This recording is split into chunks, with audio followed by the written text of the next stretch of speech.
अगली आवाज है शाम के सबसे युवा रचनाकार। एक तरफ यूपीएससी की तैयारी कर रहे हैं और दूसरी तरफ कलम की साधना, मतलब वो लिखते भी हैं। और उम्र भले कम हो लेकिन शब्दों की गहराई में कोई कमी नहीं है। तो हम स्वागत करते हैं सबसे युवा लेखक अर्पित कुमार भाई का। अर्पित भाई। आप हेलो, आवाज आ रही मेरी? हेलो, बिल्कुल ऑडिबल हो। हाँ, आप सभी का सादर नमस्कार, मुझे एक मंच देने के लिए। तो स्वागत। हाँ, तो अभी बात हो रही थी कि नारी नारी की, महिलाओं की। तो मेरे कुछ विचार हैं पहले कविता के कि जो आदमी है, कि जिस औरत की कोख से टूटकर आदमी वजूद में आता है, उसी को मौत के घाट तक ले जाने का उसे हक नहीं मिलता। और सबसे बड़ी विडंबना तो ये है कि क्या बोला है, बहुत सुंदर। एक औरत दूसरी औरत को कभी अपन में कभी कंधा नहीं देती। तो उसी पे है, धर्म कर्म की वो दीमक लगी पोथी, आज जरा तुम फाड़ देना। और तो मुझे बस ढेरी से रोकर मत विदा देना। उम्र भर तुमने जो ढोया है मेरी हर एक पीर को, फिर कैसे सौंपूं ये शमशान को, अपनी इस आखिरी जागीर को। जब घर घर बहुत से खूब मेरी भाई। अर्थी और टूटे सांसों का भरम, तो मेरी ये आखिरी चित है, मेरी अर्थी के दो कंधे महिलाओं के हो। वो जो वो जो राग का टीला है, इसे लोग मसान कहते हैं, वहाँ आदमियों की ये ठेकेदारी आखिर किस बात की है? जिसकी कोख के पानी से रचा है ये पूरा जहान, उसकी मौत के घाट पर भी तो कोई बिसात हो। जब जब आग की लपटें उठे और धुएं में मिले मेरा ये बदन, तो शमशान में कम से कम 40% हिस्सेदारी महिलाओं की हो।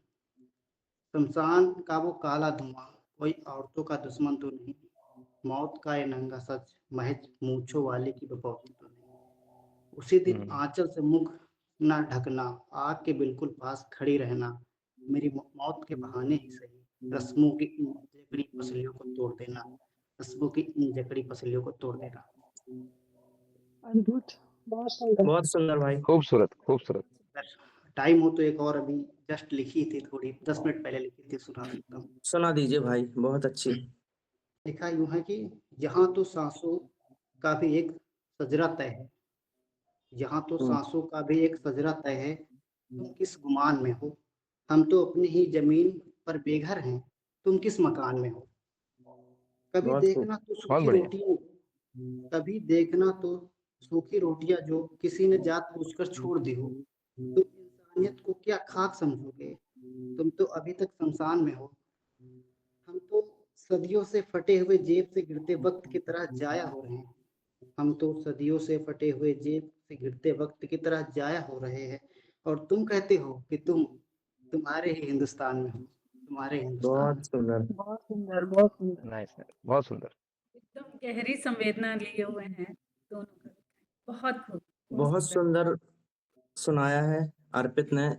उम्र में भले ही छोटे हैं लेकिन बहुत गहरी बातें कह रहे हैं। बहुत सुंदर। और अभी वो तैयारी कर रहे हैं, मैं उनके लिए दो लाइनें बोलना चाहूंगा जो सोहन लाल द्विवेदी जी ने लिखी हैं। नन्ही चींटी जब दाना लेकर चलती है, चढ़ती दीवारों पर 100 बार फिसलती है। मन का विश्वास, रगों में साहस भरता है, चढ़कर गिरना, गिरकर चढ़ना ना अखरता है। आखिर उसकी मेहनत बेकार नहीं होती, कोशिश करने वालों की हार नहीं होती। तो बिल्कुल सही कहा। जिस रास्ते पे शुभकामनाएं अभी अर्पित। अर्पित है उसमें बहुत सी कठिनाइयां, बहुत बार हार होगी, तो हिम्मत नहीं हारना है, लगे रहना है, एक दिन सिलेक्शन जरूर होगा दोस्त। आगे बढ़ते और हैं। अर्पित की मुझे ये बात बहुत अच्छी लगी अनमोल भैया कि हाँ भले ही इन्होंने अभी शुरुआत की हो कविता लेखन की, लेकिन जिन विषयों को ये जिन विषयों का ये हाँ चयन कर हाँ। रहे हैं, जो शीर्षक बहुत चयन कर रहे हैं, वो मुझे बहुत खूबसूरत लगा। क्यों मैम? रेनू मैम? बिल्कुल बिल्कुल। मतलब जल्दी जो पहली वाली कविता वो पक्ष रखा, वाकई में काबिले तारीफ। मतलब बिल्कुल बिल्कुल, दिल को क्योंकि छू। काव्य लेखन में अगर मैं देखूं तो कहीं ना कहीं जो हमारा युवा होता है वो या तो वीर रस से शुरू करता है अक्सर में, श्रृंगार और उसमें प्रेम पे जाता है। खत्म करता है। देशभक्ति से शुरू करता है, उसके बाद फिर अचानक से वो प्रेम में आता है, प्रेम से विरह में, तब जाके कहीं वो सामाजिक क्या कहते हैं विषयों का चयन करता है। लेकिन बिल्कुल। अर्पित जी ने शुरुआत में ही जो सामाजिक विषयों का चयन किया है, क्योंकि हाँ, विद्यार्थी हैं तो वो ये चीज़ उनके लिए बहुत ही लाभप्रद है। बिल्कुल। बहुत सुंदर। वही ना, इस अर्पित जी के पढ़ाना लिए मैं भी कुछ कहना चाह रही थी। इन्होंने मैंने इनकी एक पुस्तक पढ़ी है, शून्य के हाशिए पर। आप लोग भी पढ़िएगा, कमाल लिखते हैं, मतलब विश्वास ही नहीं होता है इतनी कम उम्र में इतना अच्छा अनुभव है इनके पास। तो अच्छा, पढ़िएगा पुस्तक आप भी भी। प्रकाशित हो चुकी है इनकी? जी, आप पढ़िएगा, मैंने अभी पिछले हफ्ते ही पढ़ी है अभी। अच्छा, अरे तो वाह! यदि आप बहुत शुभकामनाएँ आपको। मैं सबसे ये बोलना चाहूँगा, यदि आपने कोई बुक लिखी है और तो आप ज़रूर साझा करें हम लोगों से, हम लोग भी इसका लाभ प्राप्त करेंगे। बिल्कुल।